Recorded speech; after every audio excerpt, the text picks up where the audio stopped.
आपने और हम सब ने मार्को रूबियो के बयानात सुने। पाकिस्तान के अंदर उनको बड़ी गहरी नज़र से देखा जा रहा है। जो उनके बयानात हैं, लगता ये है कि जिस तरह शायद अभी ना ही वर्जिन स्टॉक के अंदर कोई बातचीत हुई है, ना ही कोई जॉइंट स्टेटमेंट आया है, ना ही कोई एमओयू साइन हुआ है। लगता है तमाम का तमाम मामला खुला पड़ा है। ये हमारी मिस रीडिंग हो सकती है कि हम उसको इस तरह रीड कर रहे हैं, या उनके बयानात के अंदर वाकईतन ऐसे लग रहा था कि अमेरिका ने तो कोई कमिटमेंट की नहीं ईरान के साथ। आप आई थिंक सही तरह देख रहे हैं, क्योंकि ये जो सिचुएशन है ना, मेरे ख्याल से एमओयू तो है जनरली जो प्रेसिडेंट ट्रंप ने बात किया और ईरान ने बात किया, मगर ये जो डिटेल्स है ना, ये बहुत ही वेग रहती है। और आई थिंक ये ऑन पर्पस किया है, क्योंकि इंटरप्रिटेशन के लिए रहती है। बेसिकली ईरान एक चीज़ कहेगा, यूएस एक चीज़ कहेगा, और एक लगा एक एग्रीमेंट हो चुकी है कि आप जो भी कहें एक साइड कहे, मगर जंग वापस शुरू नहीं है। मेरे ख्याल से जो वाशिंगटन में देखा जा रहा है, ये मार्को रूबियो का विजिट, ये एक वीकनेस का साइन है। क्योंकि अगर आप secretary of state national security advisor को रीजन में भेज रहे हैं, आप इसलिए भेज रहे हैं क्योंकि जो एलाइज हैं वो बहुत ही कंसर्न है यूएस के कमिटमेंट है, यूएस की कैपेबिलिटी है प्रोटेक्ट करने की या नहीं। तो मेरे ख्याल से ये जो ट्रिप इधर से वाशिंगटन से देखा जा रहा है एक्सपर्ट्स और सोर्सेज से, ये इतना ज़्यादा ईरान के बारे में नहीं शायद हो, जितना हो कि हम लोग यूएस की तरफ से बता सकें कि हम लोग फिर भी अच्छे एलाइज हैं। ज़रा एक आध सैम्पल के तौर पर हम नाजरीन को दिखाना चाहेंगे। 2-3 स्टेटमेंट्स हमने सेलेक्ट की हैं ताकि आपको अंदाज़ा हो कि इनकी टोन मुख्तलिफ है। मसलन जेडी वैंस की टोन से इनकी टोन कितनी मुख्तलिफ है। जो विटकॉफ ने या कुशनर ने बातचीत तो नहीं की, लेकिन जिस प्रोसेस में उन्होंने शिरकत की, इनकी टोन कितनी मुख्तलिफ है। जो एमओयू साइन हुआ, इनकी टोन कितनी मुख्तलिफ है उस जॉइंट स्टेटमेंट से, जिसके अंदर बाकायदा एक मैकेनिज़्म तय किया गया कि अगर ईरान और अमेरिका के दरमियान कहीं पर आपको कोई मखासमत नज़र आती है, कन्फ्यूजन नज़र आती है, उसको दूर कैसे करना है। और उसके बाद बहुत सारे विजिट्स भी हुए। अच्छा, सदर ये जानना चाहते हैं इदरीस या मार्को रूबियो ये कह रहा है कि मेरा ये पॉइंट ऑफ व्यू है कि ईरान के अंदर कोई तब्दीली नहीं आई। आपका जवाब लेने से पहले मैं रिमाइंडर के तौर पर व्यूअर को दिखाना चाहता हूँ कि डोनाल्ड ट्रंप के निज़ाम के अंदर की तब्दीली के बारे में कितने मुस्बत हैं, और बता रहे हैं कि तब्दीली आ चुकी है, जो क़यादत है बिल्कुल नई क़यादत है। जी इदरीस, मार्को रूबियो कह रहे हैं कोई तब्दीली नहीं आई, डोनाल्ड ट्रंप कह रहे हैं कि निज़ाम तब्दील हो गया है। How do you read this? I think ये जब सिचुएशन होती है ना, वाशिंगटन में काफ़ी दफ़ा होती है कि प्रेसिडेंट ट्रंप एक चीज़ बोलते हैं और उनके एडवाइजर्स कोई और चीज़ बोलते हैं। और जो मैंने ये सीखा है 10 साल जिससे मैं पेंटागन कवर कर रहा हूँ वाशिंगटन में, कि फैक्ट्स को देखें। और मेरे ख्याल से फैक्ट्स को अगर देखें तो तब्दीली नहीं आई है ना। अगर आप देखें लिटरली अगर बात हुए तो शायद खमीनी नहीं हो, मगर उनके बेटे हैं। मगर जो सोच है, जो एटीट्यूड है ईरान का, वो चेंज नहीं हुआ है। और तो मेरे ख्याल से मार्को रूबियो बिल्कुल सही बोल रहे हैं। मार्को रूबियो के बारे में ये भी बोल दें कि सेक्रेटरी ऑफ स्टेट से बनने से पहले वो एक सेनेटर रह चुके हैं, और उनका फॉरेन रिलेशंस कमेटी में कई सालों के लिए एक बड़ा अहम रोल था। तो वो फॉरेन पॉलिसी मेरे ख्याल से इस एडमिनिस्ट्रेशन में सबसे बेहतर जानते हैं। तो जब ये बोल रहे हैं, आई थिंक मेरे ख्याल से एक्सपीरियंस से बोल रहे हैं, फैक्चुअली बोल रहे हैं। और एक बड़ी इंटरेस्टिंग थिंग है, क्योंकि प्रेसिडेंट ट्रंप को अगर कोई क्रिटिसाइज करे या कॉन्ट्रडिक्ट करे तो वो यूजुअली उनको निकाल देते हैं। मगर मार्को रूबियो की रिलेशनशिप ऐसी है प्रेसिडेंट ट्रंप के साथ कि वो फैक्ट्स को लेकर आ सकते हैं, पब्लिकली बोल सकते हैं, और प्रेसिडेंट ट्रंप उनके साथ गुस्सा नहीं होते। तो बड़ा एक इंटरेस्टिंग रिलेशनशिप है उनका मार्को रूबियो के साथ। लेकिन जो जेडी वैंस हैं, उनके नायब सदर हैं, जो उनके कोर टीम को लेकर वर्जिन स्टॉक गए और वहाँ पर जाकर उन्होंने मीटिंग की, ईरान के वफद ने उनके साथ तस्वीर नहीं खिंचवाई, वो एक पब्लिक डिप्लोमेसी का मामला है। लेकिन उनके साथ वो बैठे रहे, वो उसी रिजीम को रिप्रेजेंट करते हैं जिस रिजीम के बारे में मार्को रूबियो कहते हैं कि रेडिकल क्लरिक्स हैं। उस रिजीम के नुमाइंदगान के साथ उन्होंने बातचीत की। उन्होंने जो सैंक्शंस है उसके मामले को टेकअप किया, न्यूक्लियर मामले को टेकअप किया, आबना हुर्मुज़ के मामले को टेकअप किया, लेबनान के ऊपर एक अलहदा सेल बना दिया, एक पॉलिटिकल कमेटी बना दी, और दुनिया भर के जो अहम ममालिक हैं उनकी तरफ से मुबारकबादें हैं। What I am trying to understand here is के ये जो मार्को रूबियो का आफ्टर थॉट है इस तमाम प्रोसेस के बारे में, जो बहुत एडवांस लेवल के ऊपर जा चुका है, वो क्या है? मेरे ख्याल से ऑनेस्टली मैं आपको बताऊं, इतना फर्क नहीं पड़ता। प्रेसिडेंट ट्रंप ने मेरे ख्याल से, जो मुझे इत्तला मिली है सोर्सेज से, कि उन्होंने कहा है कि देखें ईरान का हो गया है, अब जो एडवाइजर्स ने बोलना है बोले। मेरे ख्याल से ट्रंप के ख्याल से ये है कि ख़त्म हो गया मामला। तो उन्होंने कहा मार्को रूबियो आपने जो बोलना है बोल ले, जेडी वैंस आपने जो बोलना है बोल ले। उनको लगता है कि ये मामला आगे बढ़ चुका है, ईरान ने जंग शुरू नहीं करनी है। तो उन्होंने अपने एडवाइजर्स को, मेरे ख्याल से जो मेरे सोर्सेज ने बताया, ये क्या है कि आप जो बोलना है बोल लें, ये जो मामला है तय हो चुका है और मुझे इतना फ़र्क नहीं पड़ता, जो आप बोलेंगे उससे कोई ज़्यादा फ़र्क। तो मेरे ख्याल से देखिए, ईरान ऑब्वियसली, आपने बोला पाकिस्तान में बहुत क्लोजली इनकी स्टेटमेंट्स देखे जा रहे हैं, तो ईरान में मेरे ख्याल से और भी क्लोजली स्टेटमेंट देखे जा रहे हैं कि मार्को रूबियो जब ऐसी बात जी। करते हैं तो मेरे ख्याल से एक थ्रेट है ईरान के अंदर। क्या देखिए, बोलें कि ये सेक्रेटरी ऑफ स्टेट ऐसी बातें कर रहे हैं, तो हम लोग एग्रीमेंट के जो पॉइंट्स हैं उन पे कैसे हम लोग आगे बढ़ें। तो मेरे ख्याल से ये एक बड़ा एक सेंसिटिव मामला है, बड़ा एक रिस्की स्ट्रैटेजी है मार्को रूबियो के तौर पे कि आप ऐसी बातें कर रहे हैं जब इतना क्लोज आ चुके हैं कि एमओयू तो साइन हो चुका है, मगर ये जो 60 डेज जो दे चुके हैं एक परमानेंट एग्रीमेंट के लिए, उसमें भी आई थिंक कोई अगर कोई इश्यूज नहीं आए तो बेहतर ही है। और मार्को रूबियो की जो स्टेटमेंट्स हैं मेरे ख्याल से प्रॉब्लम क्रिएट कर सकते हैं ईरान के अंदर। जी, आपने दुरुस्त बात की। ईरान का कुछ रद्दमल आया भी है। ना सिर्फ मार्को रूबियो को पीछे रखा गया इस तमाम अमल से, पीट हेगसेट को भी इससे पीछे रखा गया। और जो ईरान के साथ मामलात हैं उनके आधे का ताल्लुक दिफाई है मामलात से है, आधे का ताल्लुक सफारती मामलात से है, खारजा अमूर के। और दोनों खारजा अमूर के और दिफा के जो लीड पर्सनस हैं उनको अलहदा करके नायब सदर को मौका दिया गया और साथ डोनाल्ड ट्रंप की कोर टीम भी मौजूद थी। अगर मैं क्विकली आपकी रिफ्लेक्शन लेना चाहूँ तो ये तो अंदर की लड़ाई लगती है। किसी ने कहा कि भाई मुझे आपने लेके नहीं गए, दूसरा बंदा जो है वो अगला रिपब्लिकन्स का कैंडिडेट बन सकता है, मैं भी, मेरा भी एम्बिशन है, तो मेरा कैरियर भी दाव पे लगा हुआ है, तो मैं देखता हूँ उसकी डील को मैं नीचा दिखाऊँ। Is that kind of a domestic dynamic या नहीं? ये डोमेस्टिक डायनामिक ऐसा है कि लेकिन 2028 में प्रेसिडेंट ट्रंप प्रेसिडेंसी के लिए नहीं रन कर सकते।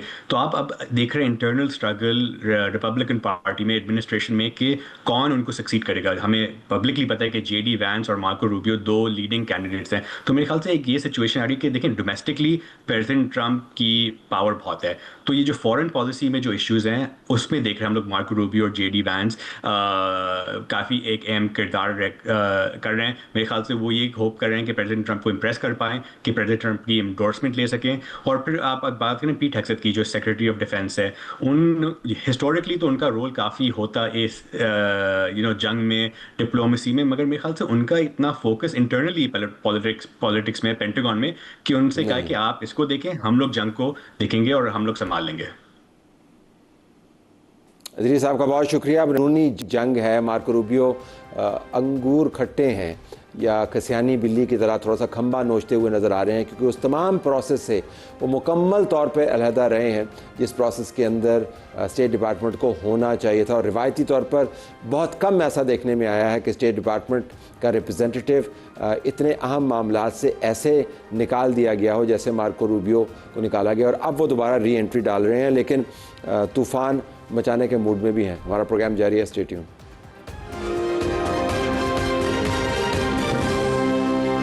प्रोग्राम में खुशामदीद नाज़रीन। अब हम बात करना चाहेंगे, क्या पाकिस्तान ईरान और अमेरिका की डील के अंदर तमाम तर सिफारती कामयाबियों के बावजूद अपने इंटरेस्ट के हवाले से पराई शादी में दुल्हा दीवाना बना हुआ है? यानी हमारा इसके अंदर क्या फ़ायदा है?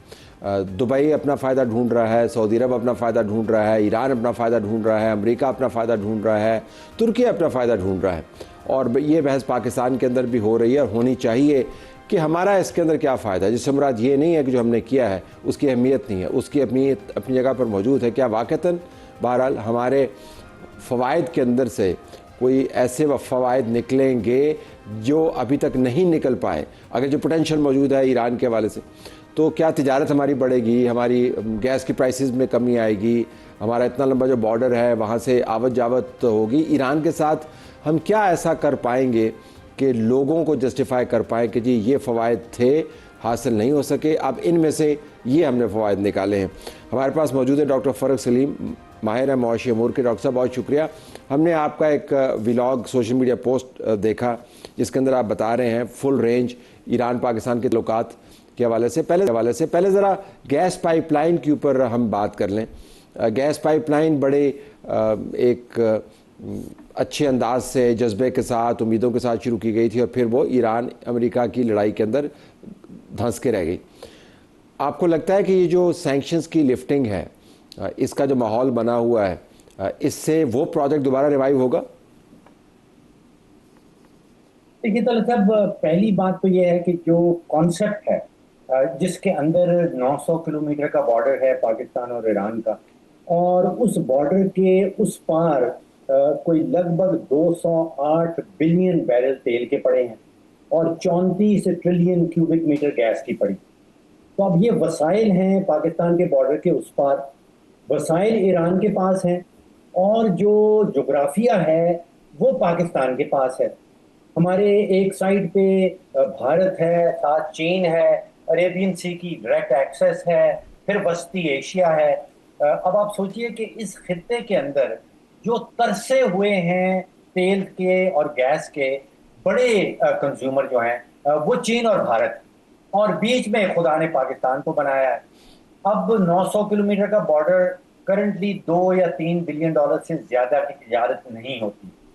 ये कहाँ तक जानी चाहिए, मुमकिनात क्या हैं, पॉसिबिलिटीज आपके सामने रख देता हूँ। ये होगा या नहीं होगा, that only time will tell. आपने गैस पाइपलाइन से शुरू किया, गैस पाइपलाइन से शुरू कर लेते हैं। देखिए, गैस पाइपलाइन मैं समझता हूँ कि जरूर होनी चाहिए, लेकिन उसको टाइम लगेगा, और उस टाइम के दौरान इतनी सारी और मुमकिन पॉसिबिलिटीज हैं, पोटेंशियल है। देखिए, पाइपलाइन ओरिजिनली अगर आप याद करें तो वो आईपीआई पाइपलाइन कहलाती थी, जिसमें ईरान, जी। पाकिस्तान और, अब अगर 1 मिलियन क्यूबिक फुट गैस की आनी है तो बड़े कंज्यूमर जो हैं इस इलाके में, मैं सिर्फ तिजारत की नहीं सोच रहा हूँ पाकिस्तान और ईरान के हवाले, मैं ट्रांजिट का एक बहुत बड़ा रोल सोच रहा हूँ। यानी कि जो जाल बिछना चाहिए, न सिर्फ गैस की पाइपलाइन का बल्कि तेल की पाइपलाइंस का, और वो सारा जाल जो है वो पाकिस्तान से गुजरता हुआ भारत और चीन जाए, और फिर वो जो ट्रांजिट फीस उसके दौरान बनेगी, वो आप सोचिए कि अरब हार डॉलर की सिर्फ ट्रांजिट फीस बन सकती हैं। तो ये तो गैस पाइपलाइन से बहुत आगे का मामला है। अब आप सोचिए कि अगर हम एक पाक ईरान पावर ग्रिड बनाते हैं, हम ऑलरेडी कोई 204 मेगावाट बिजली जो है वो ईरान से खरीद रहे हैं। जो मकरान कोस्ट है, जो कोस्टल एरियाज हैं, वहाँ पे ऑलरेडी हमारा एक मुआहदा ईरान के साथ हुआ है जो 204 मेगावाट बिजली ऑलरेडी सप्लाई कर रहा है। इसको हम बढ़ा सकते हैं, 500 मेगावाट पे ले जा सकते हैं, 1000 मेगावाट पे जा सकता है, 3000 मेगावाट पे जा सकता है। और वो जो कोस्टल एरियाज हैं वहाँ पे ये इस्तेमाल करना है सनती ऑपरेशन के ऊपर, घरों की बात नहीं हो। मेरे जहन में डॉक्टर साहब कथा कलामी होती है, आप ही की बात में इजाफा करते हुए कथा कलामी होती है। ये जो पाकिस्तान के सबसे ज़्यादा अंडर डेवलप्ड इलाके हैं, पाकिस्तान में जहाँ पर सबसे ज़्यादा एम्प्लॉयमेंट की ज़रूरत है, अभी मैं एम्प्लॉयमेंट के फिगर्स देख रहा था उसके अंदर, और गुर्बत के फिगर भी देख रहा था, आपने भी उनका तज्जिया किया। बलूचिस्तान उसमें सर फहरिस्त आपको नज़र आता है, और कहा जाता है कि बहुत सारा फसाद जो है वो फसादी इस वजह से फैला पाते हैं कि वहाँ पर एक सेंस ऑफ डिप्राइवेशन है। तो ये तो सबसे बड़ा बेनिफिशरी अगर ये इंफ्रास्ट्रक्चर बनता है तो मुमकिन तौर पर तो वो इलाके होंगे पहले जहाँ पर ये इंफ्रास्ट्रक्चर बनेगा, और वहाँ का यूथ होगा और वहाँ के लोग होंगे। देखिए, दहशत गर्दी के जो वाकयात सामने आते हैं, जब वहाँ पे नौकरियां निकलना शुरू हो जाएंगी, जब लोग माल बनाने में निकल जाएंगे, तो फिर वो सब मामला भूल जाए। तो यहाँ पे वो इकोनॉमिक एक्टिविटी और वो मईशत का पहिया चलने लगे। अब आप सोचिए, ये पाक ईरान पावर ग्रिड सिर्फ एक मामला है, इसके साथ एक पाक ईरान एनर्जी बेल्ट बनाई जा सकती है। मकरान से शुरू करें, ग्वादर आ जाएं, पसनी आ जाएं और मारा आ जाएं, नीचे कराची तक पहुंच जाएं। ईरानी गैस, कोल्ड स्टोरेज, ईरानी गैस आप फर्टिलाइजर बनाएं, उसको एक्सपोर्ट करें, मुल्क के अंदर इस्तेमाल करें। पाक ईरान पेट्रोकेमिकल्स बन सकते हैं वहाँ पे। पाक ईरान बॉर्डर के इंडस्ट्रियल पार्क्स बनाए जा सकते हैं। जो पाइपलाइन का आप जिक्र करते हैं वो अभी करंट तक क्यूबिक फुट जो है वो गैस वहाँ से गुजरनी है, तो वो 4 से 5 अरब डॉलर का सालाना मामला बनता है। अगर हम इसमें पाक ईरान पावर ग्रिड डाल दें, इसमें पाक ईरान एनर्जी बिल्ट डाल दें, इसमें हम पाक ईरान पेट्रोकेमिकल्स डाल दें, इसमें हम पाक ईरान बॉर्डर पार्क्स डाल दें, तो जो मैंने तखमीना लगाया है इंडिविजुअली, ये तकरीबन 40 से 45 अरब डॉलर का बन जाता है सालाना की बुनियाद पर। टाइम फ्रेम है, फेज 1 जो है वो आप आसानी से 2 से 4 साल के अंदर मुकम्मल हो सकता है। फेज 2 आप समझिए कि फिर वो 4 से 6 साल के अंदर। तो ये शुरुआत आप कर सकते हैं 5, 7, 8 बिलियन डॉलर से। और ये लेकिन कमरे के अंदर जो हाथी है, जरा हमें उसके ऊपर भी फोकस करना चाहिए। हाथी जो है वो सैंक्शंस का है, और जो पहले इनका कॉम्प्रिहेंसिव जॉइंट एक्शन प्लान बना था उसके अंदर तो जो सैंक्शंस को लिफ्ट करने का हतमी तौर पर जो रेंज है कैलेंडर की वो 8 साल तक की है, यकदम नहीं उठाई जानी, 8 साल तक की है। और अभी भी हमने देखा मार्को रूबियो ने इसके ऊपर क्या बातें की, उनके अंदर की एक लड़ाई अलहदा चल रही है। ये सब पोटेंशियल जो है, क्या इनका ताल्लुक ईरान के ऊपर से जो सैंक्शंस हैं उनके लिफ्ट होने से नहीं है? देखिए, जिस जखीरे की हम बात कर रहे हैं वो 208 बिलियन बैरल तेल है, 34 ट्रिलियन क्यूबिक मीटर गैस की है। आप सोचिए कि तकरीबन 20-25 ट्रिलियन डॉलर के जखायर हैं। और आप यकीन जानिए, जितनी भी बड़ी अमेरिकन कंपनीज हैं, उसमें एक्सन मोबिल हो, उसमें कॉनोको फिलिप्स हो, उसमें श्लम्बरजे हो, उसमें हेलेबर्टन हो, इन सब की नज़र उस पर लगी हुई है। इन सब ने वहां से माल बनाना है। देखिए, अगर आपने 20-25 ट्रिलियन डॉलर के ज़खायर जो हैं वो ज़ेरे ज़मीन पड़े हैं, उसको निकालने हैं। यहाँ पे हाई टेक्नोलॉजी चाहिए जो अमेरिकन कंपनीज के पास एग्जिस्ट करती है। इसके ऊपर 300 से 400 अरब डॉलर की इन्वेस्टमेंट होगी, फिर उसमें से मुनाफे निकलेंगे। तो ये सारी बड़ी जो तेल की कंपनीज हैं, चाहे वो तेल की कंपनीज हों, चाहे वो ऑयल सर्विसिंग कंपनीज हों, यकीन जानिए इनकी तो अमेरिकी बिजनेस के लिए बहुत बड़े इंसेंटिव्स हैं। If there is one country जो आपके ख्याल में चाहेगी कि ये ना हो, वो कौन सी होगी? देखिए, इस वक्त तो स्टेट ऑफ हुर्मुज के उस पार जो ममालिक हैं जो तेल प्रोड्यूस करते हैं, जिसमें इराक, इसमें सऊदी अरेबिया, जिसमें यूएई, जिसमें कतर, ईरान इटसेल्फ, इन सब के मुफाद में है कि यहाँ पे मईशत का पहिया और तेज़ी से चले और जो ज़ेर ज़मीन ज़खायर हैं वो निकाले जाएं। जो स्टेट ऑफ हर्मूज के दूसरी तरफ ममालिक हैं, वो सारे के सारे इन्हिसार कर रहे हैं इन्हीं वसाइल के ऊपर। उसमें भारत भी शामिल है, उसमें चीन बड़ा मुल्क है, उसमें वियतनाम है, उसमें साउथ कोरिया है, उसमें पाकिस्तान भी आप शामिल कर दें, छोटे ममालिक में से श्रीलंका शामिल कर लें। इन सब के मुफाद में है कि ये वाला काम चले। और मैं नहीं समझता हूँ कि अगर आपका इशारा भारत की तरफ जा रहा है, तो बहुत सारे जो तरीका कार हैं। मैं इसराइल सोच रहा था, मैं इसराइल सोच रहा था कि वो क्यों चाहेगा कि ये सब कुछ हो। भारत का आपने दुरुस्त कहा कि भारत तो बेनिफिशरी है इस तमाम इंफ्रास्ट्रक्चर का।